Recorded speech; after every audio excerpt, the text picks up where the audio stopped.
സ്വർണവും വെള്ളിയും പാദങ്ങളെ ഉറപ്പിച്ചു നിർത്തുന്നു. സതുപദേശം ഇവയേക്കാൾ ശ്രേഷ്ഠമാണ്.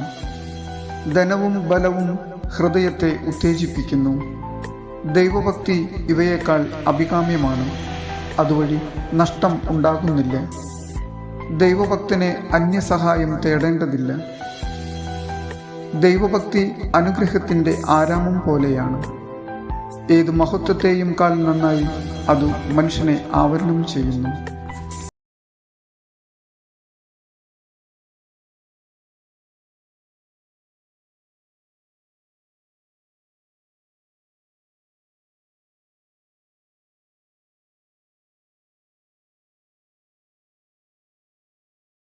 I believe